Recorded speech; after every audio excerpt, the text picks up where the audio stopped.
Hello tourists! Welcome to Silunay Mangrove Conservation Ecotourism Park. I'm Carlo G. Ignacio, your guide for today's adventure.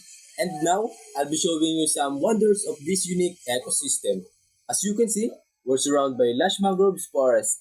These are not just a pretty trees, they're vital for protecting our coastline from erosion and storms. They also serve as a nursery of countless fish and shellfish, supporting the livelihood of many Filipino families. Notice the different types of mangroves here.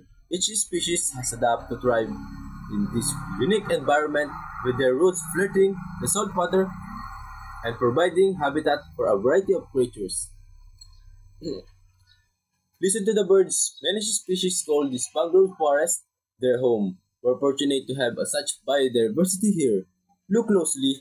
You might even spot some crabs scurrying among the roots. From these vantage points, you can appreciate the scales of the mangrove forest.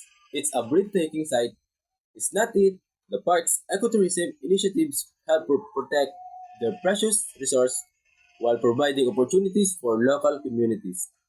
We encourage responsible tourism here. Alright. We encourage responsible tourism here. We encourage responsible tourism here by visiting. You're supporting the converse. We encourage responsible tourism here by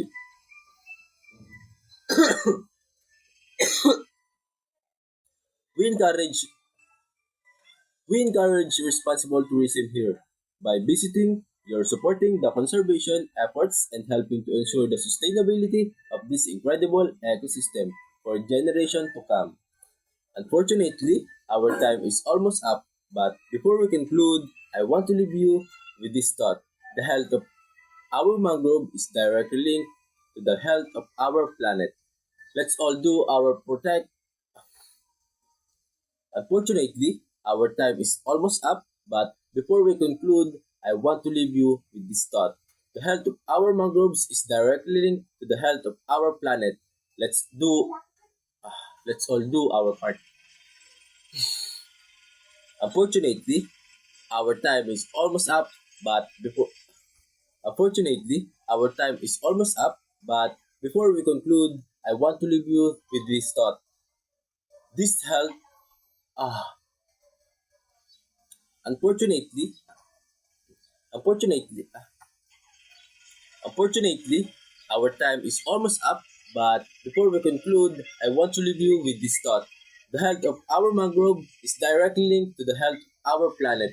Let's all do ano ba yun? Ang lakas dun? Kinain to do. Kinain.